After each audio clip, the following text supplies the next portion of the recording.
This is Shane Harper from Good Luck Charlie and God's Not Dead, and you're watching Dispatch Radio. All right, folks, we have a great guest with us. You might know him most recently from Dallas Buyers Club. He was the father of Jared Leto's character, but he's also Captain Richard on Treme, and he had a role in The Butler and American Horror Story, all sorts of wonderful projects we get a chance to talk about. James DuMont, how are you, sir? I'm good. How are you? Oh, I am so blessed, and thank you for fitting us into your schedule. I know we've been trying to hook up for a while now, and you're running around like crazy. A lot of good that's a good problem to have, right? It's a great problem to have. It's the plight of the working actor. It's just I put myself on tape for certain projects just because time-wise I'm not able to always be there, and I'm going back and forth between here and New Orleans. Your most recent, just a huge popular film, award-winning film, Dallas Buyers Club, and you just got to work just an amazing scenario. And when you read this, did you just sort of kind of know, hey, this is lightning in a bottle, or was it more like just down the road did you realize just how incredible this really was? It was weird because it started out with I was cast, and then they said that's if all the money is in place in time to film. And so they're like, you have a job if all the money falls into place. So we'll let you know and when to be down in New Orleans. So it was like this. It's for it to start it out so like a volatile thing. Like I didn't know what was going to happen, and then for it to kind of for Matthew and Jared pretty much single-handedly, I think every single award that they were nominated for, they won, which I've never really kind of seen before. Usually it's split up amongst different movies, but pretty much everything that I'm aware of that they were nominated for, they just did a clean sweep on. So for it to go from, maybe you're working next week on this movie, and then being called a couple days before going, okay, come downtown, you're gonna work with Jared. So it was like for it to start out like that, and for Dallas Buyers to kind of do the kind of outcome that it did, it's been kind of miraculous. When I read the script, I felt like I saw a Longtime Companion years ago in New York, and I remember that being an amazing movie, and I remember Philadelphia, but I hadn't really seen it kind of from this perspective of like a straight person getting AIDS, and then it kind of becoming a man versus corporate America fighting for his life. So it kind of changed. There was something totally different and unique about this story, and the fact that I had heard that tried to be made 20 years ago, and the various people have been involved in it. So it just kind of blows your mind that for a movie you're not sure if you're working, you're not sure if it's really going to go, and then to kind of Oscar nominations and all this other stuff. It wins for Matthew and Jared. It is kind of like the best of why people make movies. Definitely a Cinderella story. Incredible. Cinderella story. It could if the quality of what you do is so superior, it could happen. If the writing and the work that the filmmakers do. I mean, the one person I think who got the least amount of credit and recognition was Jean-Marc Vallée, the director. You don't get performances like that out of Matthew and Jared. They're amazing actors, but his direction and the way in which that he worked is never really got anywhere near the acknowledgement. So every time I'm doing interviews, that's a director to really watch. His next film is with Reese Witherspoon, based on a book, and that's a director you're going to want to watch from this point on.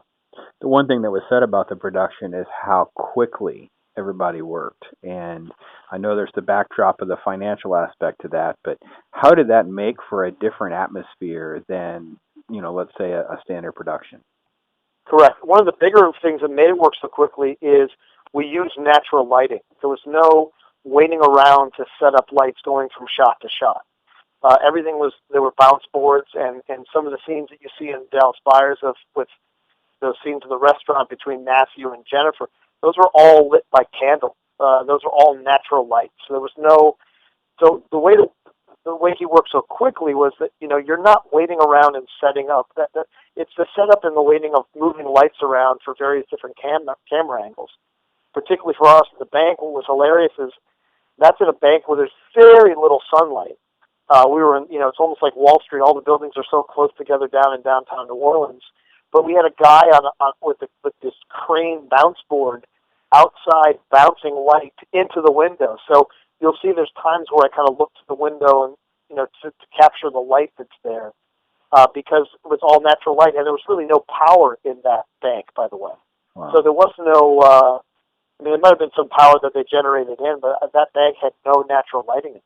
So all the way he worked with natural lighting, which basically it moves things along very quickly. You can do multiple takes. I mean, our scene was like, I think we did like 30, 35 takes. I mean, like a lot of takes and various different ways. And I think the end result was like maybe 5 to 6 different edits from different takes in that one short scene. Now, the scene itself, I mean, obviously, I mean, almost everybody that's familiar with the movie at all has seen your scene with Jared Leto. Yeah. So, who is Jared Leto's father? I mean, who in this film? I mean, who is this character? What inspires you? What did you draw from to help? Well, I think, I had this amazing experience where my brother-in-law raised 6 kids and came out at a very difficult time in the South, and ultimately ended up dying of AIDS. Coming into his own sexuality and exploring at a time where the disease was really running a very quick course between people, and leaving behind 6 kids. So my brother-in-law, died of AIDS and left his family behind.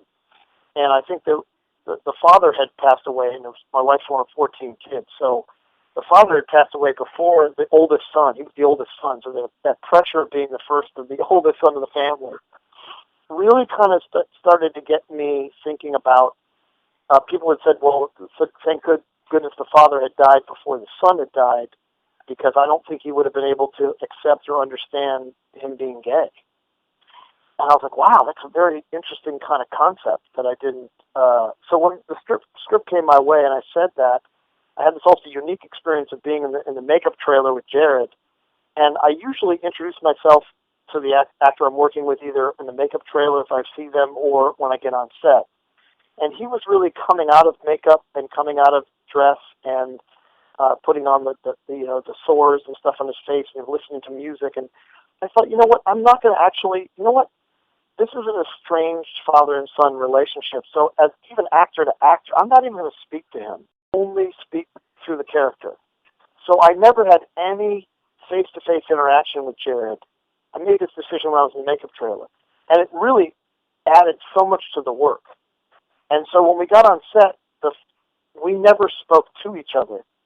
And I purposely set that up until like 20 takes later, when we finally turned to each other. Who are you? Who are you? I'm James.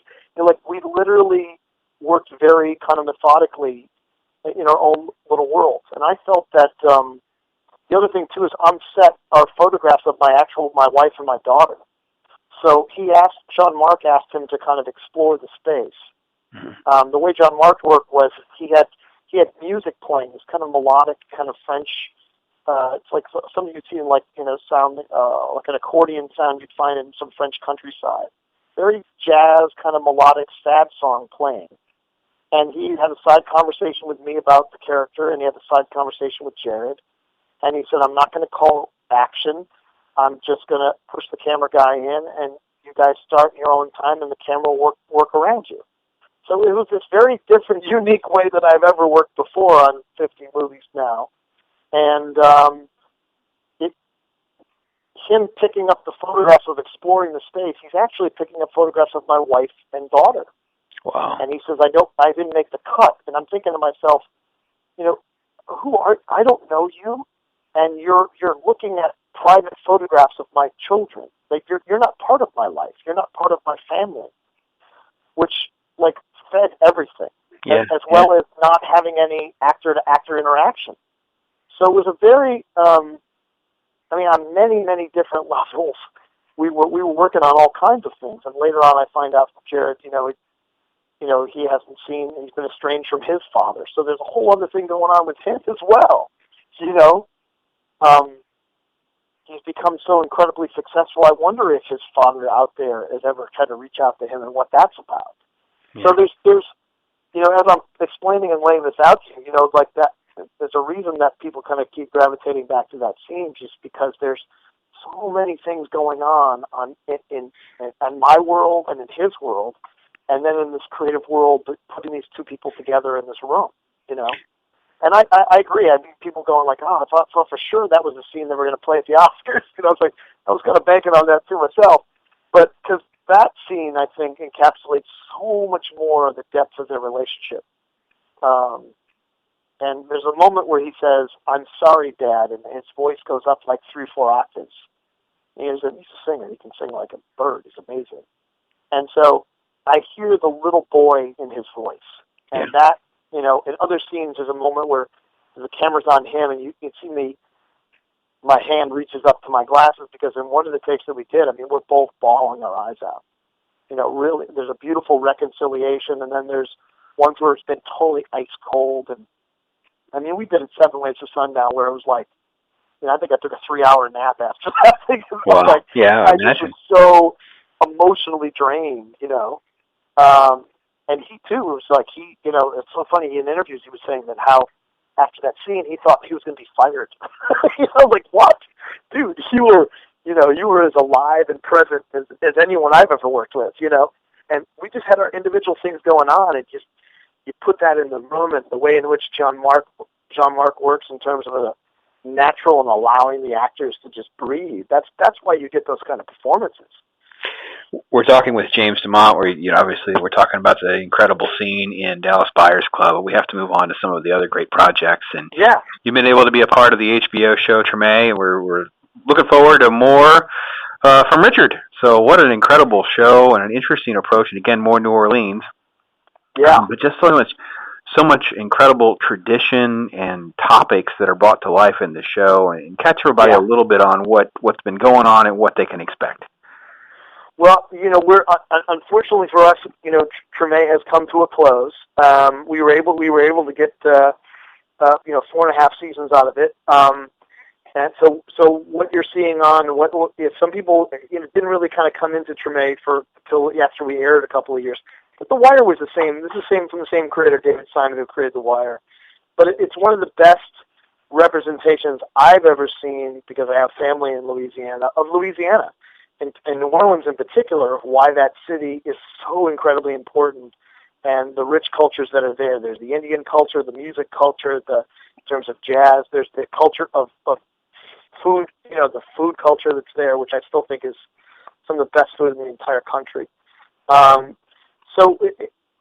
also, he does dabble a little bit in his areas of The Wire in terms of the political infrastructure, the way things work in politics in the city, violence that's there. Still is one of the most violent cities in America in terms of, violence per capita. Also, there's great poverty there. Speaking of tie-ins to Dallas Buyers, some of the largest growing AIDS population amongst African-American youth is in Louisiana, and New Orleans in particular. So new cases, new HIV. It's like, so you got a city that's just filled with lots of stuff. And for the first time, someone has really kind of captured that city right. My character is Richard LaFourchette, who's the OPP sheriff's captain. The sad part about OPP is, much like Rikers Island in the mid-'80s in New York, 1 in every 10 guys that checks into the OPP doesn't check out. Right. So things happen within the boundaries of the Orleans police, prison, that even people that, are just caught in the storm, like some people were during Katrina. A couple of tourists were caught there, and then all of a sudden they're in jail for a long period of time because paperwork and things get lost. So Melissa Leo and I work side by side. She won the Oscar for The Fighter, playing the mom of The Fighter, and Frozen River, she had an Oscar nomination. So we work side by side. Any information that she needs, she kind of turns on her inside man. But that's a series that I highly recommend people watching. It's much slower than The Wire, not as politically, not as it really is more of a real encapsulation, more documentary of the rich, beautiful culture that New Orleans has and why it's important to our country. I was going to say it's a bit of a imagine The Wire's approach, but having a much more documentary style to it, and you'll understand this show set in Louisiana. Fantastic. Yeah, less plot-driven, more capturing of humanity and slice of life, which I think for some people they're into, and some people they're not. I think it's maybe a little slow for some folks, but there's no show that's ever really captured New Orleans right, and I think Treme does one of the best jobs I've ever seen. we have a lot of other roles I'd like to at least briefly get to that first thought of. I mean, such an incredible resume. You keep working, man. That's right? I am now that James Brown's gone, I'm going to try to keep the moniker of the hardest working man in show business. So. But I do like 500, between voiceovers and commercials and on-camera taping. I do 500 job interviews a year. It's just not. It's not for everybody, but it's just the way I work. Right. So thank you. American Horror Story? Yeah. What's his? I'm hoping they're coming back for another season in New Orleans. It's going to be in the 1950s. Freak Show is what the last thing that came down. I can't talk about any of the plot stuff, or even if I'm going to come back at all in any capacity, just because they're so secretive with their storylines. Right. But I'm hoping. But I was the obstetrician for the main character in terms of her being pregnant last season. Right. And she couldn't get pregnant even by the artificial means. So you had to use some voodoo. That was the whole point of being in Louisiana. Is you got to get a little voodoo going. So that's what I did on that show. Then The Butler was like the highlight of last summer, where I was the chief of staff under Eisenhower, working opposite Robin Williams and Forrest Whitaker, based on a real character, Sherman Adams, who was the chief of staff under Eisenhower, and he was kind of like a Cheney to Bush. He basically really pushed Eisenhower, and Eisenhower was not always great on making quick, snap judgments, and so he, waited for a little while, and Sherman Adams was a go-getter. He was a bull, and so I got to do a historical character, which is great. There's a few big historical characters that I'm up for right now that I hope will close in the next month or so. So we shall see. And what are some of bigger movies on the horizon? So. What are some of your fond memories from some of these classic films? So folks, you may have to just go through the three of the big ones that people will know who you are. You were in Speed and Catch Me If You Can and Seabiscuit. Yep. I mean, we could list off more, but usually when I'm on a plane, I'll knock off my main three. It's like Ocean's 13, Catch Me If You Can, Seabiscuit, SWAT, War of the Worlds. Right. If you did SWAT, I was Gus, who was stuck.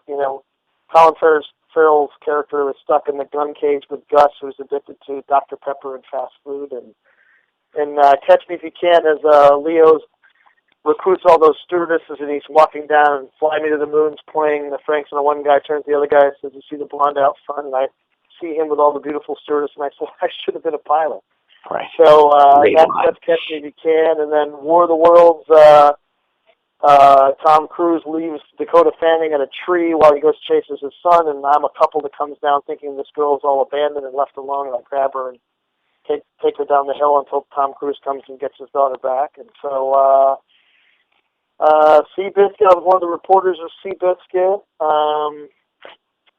Ocean's 13, I was the head of security for Al Pacino's casino. And I just I'm like the Forrest Gump of actors. I just kind of you're a little bit of everywhere. We're gonna run a tape. Forrest Gump, Forrest Gump's like everywhere. He's like he's there for the happy face. He's there for he just happens to be at these crucial moments. And that's kind of how I sum up my career. Is I just kind of show up in all these things. That's what we'll need to do. I need to get with your folks. We do a reel. We keep you in color. We just put everything else in sepia, and we just run a reel like that. So it's almost like set to a Forrest Gump theme. And you know what? The roles will be pouring in. No, this guy's been everywhere. Either that, or you'll get a perfect commercial. Yeah, exactly. I have an editor friend of mine who was going to put together a cameo reel of almost like everything I did, and put it to music. But then we got we had to start cutting reels with the new work I had, and so it's there. we may get to that at some point. Called the real sizzle reel, the super sizzle reel, and so hopefully we'll put together that at some point and throw that up on YouTube and see how people respond. And the next thing coming up for me is Get On Up, which is the James Brown biopic with Chadwick Boseman, who was in 42. Yeah. And more recently, I think Draft Day. I had a really nice role in Draft Day. And so I play the USO liaison in Vietnam when James Brown's I'm in the trailer for the movie, and that comes out August 1st. And then When the Game Stands Tall, Jim Caviezel, Laura Dern, and my buddy Michael Chiklis that I went to college with really amazing story about a football team that has to this day the longest consecutive winning streak in sports history. I think these guys won 100 and something games consecutively over a 10, 12-year period of time or something like that. Wow, incredible. So, yeah, pretty amazing. That's a cool story coming out. I think it's the middle of August, 17th, somewhere around there. So those are the two things that are up on the horizon, I got that are tentative. So what do you do to wind down, man? You got to work in a nap. I mean, what are you doing here, man? I have two wonderful children. My daughter Sinclair is an actress. She was in the Bonnie and Clyde miniseries playing Clyde's little sister, and my son just booked a movie called Zipper with Patrick Wilson and Lena Headey, a political thriller, and I spend time with them. My son is a baseball player and a pitcher, so I'm the pitching coach for our little league. Wow, coaching little league in between running off the sets in New Orleans. That's exactly right. That's how I do it. So when I'm here, I do everything I possibly can to be super dad, and when I'm away, I actually just get to go away and work. So I don't have any of those day-to-day homework responsibilities, or taking my son to baseball or taekwondo, or my daughter to dance. What is it that somebody has said to you that kind of helps keep you inspired? I mean, I know you got to love just doing it, because I mean, obviously with a resume like that, you just keep working. You just love what you're doing. But what's some stuff that people have said, or even on a set, or somebody that's giving you some advice, and you're like, yeah, I go back to that. I think the biggest one is that it kind of dawned on me a while ago that there was just so many things that I wanted to accomplish while I was physically alive, and I knew that I was capable of all those things. I just felt like I needed to kind of push away the things that were not allowing me to be fully capable.